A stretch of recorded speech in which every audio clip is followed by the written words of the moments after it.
तरीके का shoot out मैंने अपनी लाइफ में कवर नहीं किया। दंगे बहुत देखे, बहुत कुछ देखा। एकदम से तड़तड़ाहट की आवाज आती है और ऐसे लगता है कि जैसे पटाखे दगने लगे। जितने पुलिस वाले थे उनको भी समझ में नहीं आया और वो एकदम से पीछे हटे। बगल से एक पिस्टल आती है और अतीक अहमद के पहले सर पे फायर लगता है। बिल्कुल ये कोशिश नहीं की कि किसी तरीके से उनको उनके ऊपर फायर किया जाए या उनको बचाया जाए। इस वक्त हम दोनों के रोंगटे खड़े हैं। मेरे साथ कैमरामैन नीरज कुमार है जिन्होंने एक एक शॉट रिकॉर्ड किया है। बताइए अपनी जुबानी क्या हुआ।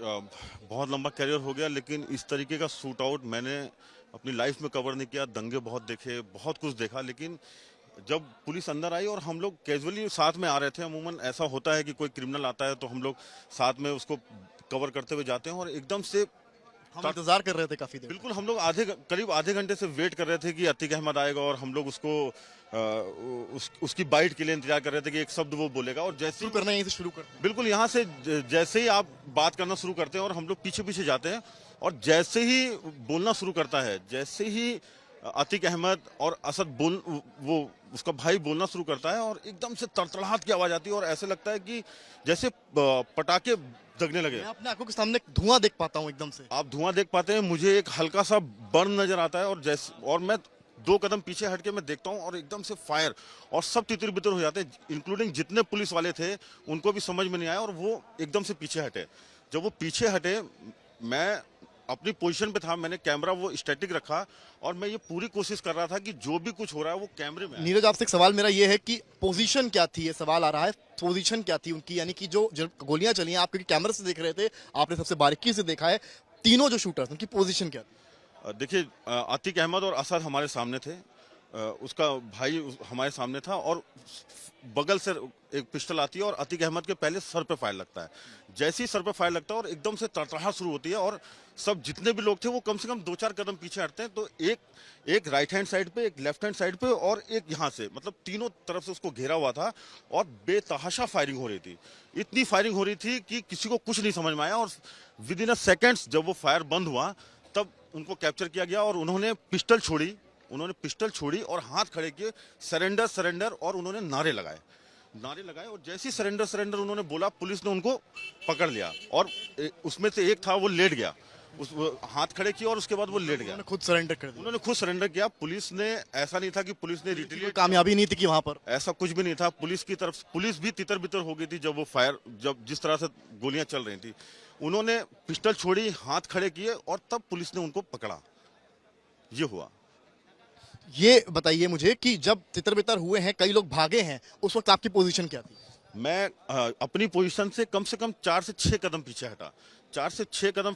खरोच भी आई है? मेरे को एक फायर बर्न थोड़ा सा हुआ है। खरोच मेरे कैमरामैन को भी आई है, क्योंकि कैमरा पकड़े थे, उनका ध्यान इस पर था कि वो आज तक के लिए एक बेस्ट फ्रेम तैयार कर सकें, क्या विजुअल कैप्चर कर सकें। अपनी बात जारी रखिए। जब मैं 4-6 कदम पीछे हटा और वो तीनों लोग मेरे फ्रेम में नजर आने लगे जो फायर कर रहे थे, मैंने अपनी जगह को होल्ड किया और वहीं से मैंने पूरा जो मुझे लगता था कि जो बेस्ट हो सकता है अपने आप को और उसको सेव करते हुए, मैंने वहां से वो फ्रेम बनाया और वो मुझे लगता है कि आपके जरिए आज तक पहली तस्वीर दिखा पाया जिस वक्त ये शूट आउट हुआ है। हम ही इकलौते चैनल थे जिन्होंने लाइव वहां पर। नहीं, बिल्कुल हम लोग ग्राउंड पे रहते इसीलिए हैं कि अपने दर्शकों को जो भी बेस्ट हो सके वो दिखाएं। और हम यहाँ से साबरमती तक गए, जितनी फोर्स थी वो हमको यहाँ पे नजर नहीं आ रही थी। सवाल ये है कि जहां पर स्पॉट है वो कैमरा एक पड़ा हुआ है और एक माइक दिख रहा है, और ये बताया पुलिस ने है कि ये उन्हीं लोग का था, वो पत्रकार के वेश में आए थे। तो कुछ अंदाजा आपको लगा था बॉडी लैंग्वेज से कि कोई इस तरह से अपने साथियों में आ जाए? नहीं, ऐसा कुछ नहीं था। 4-6 चैनल थे और कुछ लोकल के थे जिनको हम जब से इलाहाबाद में मैं कवर करने आता हूं, जिनको मैं देखता रहता हूं। मुझे बिल्कुल अंदाजा नहीं था कि कोई ऐसा व्यक्ति होगा। और ये सही बात है कि एक कैमरा और एक आईडी पड़ी है जिसको कोई क्लेम नहीं कर रहा है कि वो मेरा है। तो ये अंदाजा लगाया जा सकता है कि हो सकता है कि वो उसी भेष में आए हों, लेकिन ये पुख्ता तौर पे नहीं कहा जा सकता है कि वो पत्रकार के भेष में। मेरे वहां पर रोंगटे खड़े हो गए थे, क्योंकि जिस वक्त शूट आउट हुआ है, आपकी मनोस्थिति क्या थी दिमागी तौर पर? आप उस वक्त क्या सोच रहे थे? मुझे लगता है कि वो 30-35 सेकंड जो गोली की तड़तड़ाहट थी, वो मुझे समझ में नहीं आ रहा था कि ये हुआ क्या है। लेकिन जब मैं 4-6 कदम हटा और एकदम से मुझे 3-4 लोग फायरिंग करते हुए नजर आए, मुझे लगा कि ये ऐसा हो गया है। और अगले ही पल उसका अतीक और उनका भाई जमीन पे पड़े हुए थे और बाकी लोग जो हैं वो हाथ ऊपर करके सरेंडर करने की मुद्रा में थे। सरेंडर उन्होंने चिल्लाया और उसमें 2 को खड़े पे पकड़ा गया है और एक अपने आप जमीन पे लेट गया है। पुलिस का हाव भाव उस वक्त क्या था? सवाल पुलिस नदारद थी, पुलिस आसपास नहीं थी। आप अगर मेरे फ्रेम में देखेंगे तो तीनों शूटर्स ने उन दोनों भाइयों को घेर के रखा हुआ है और पुलिस कहीं भी फ्रेम में नहीं है। पुलिस अपनी खुद जान बचा रही थी। बिल्कुल जान बचा रही थी, बिल्कुल जान बचा रही थी पुलिस। आपको मैंने वाइट खोल उस बात की फिक्र नहीं थी वहां कितने पत्रकार खड़े हैं।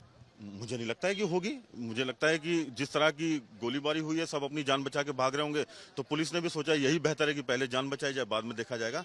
मैंने अपना लेकिन आज तक की टीम वहां पर मौजूद है। मैंने अपने कैमरे का वाइड फ्रेम खोला ताकि एक भी शॉट मेरा मिस ना हो पाए। मैंने अपनी पोजीशन ली और मैंने वाइड फ्रेम खोला और जिस तरह से था वो जो भी उस स्थिति में मैं मूवमेंट कर पाया वो मैंने किया।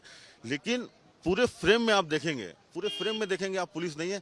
जब उन्होंने पिस्टल रख दी और सरेंडर किया, तब पुलिस ने आके उनको पकड़ा है। ये बताइए कि जो पुलिसकर्मी थे क्या उनके पास हथियार नहीं थे? किसी ने कोशिश करी उस वक्त हथियार निकालकर उन पर क्रॉस फायर करने की, रोकने की?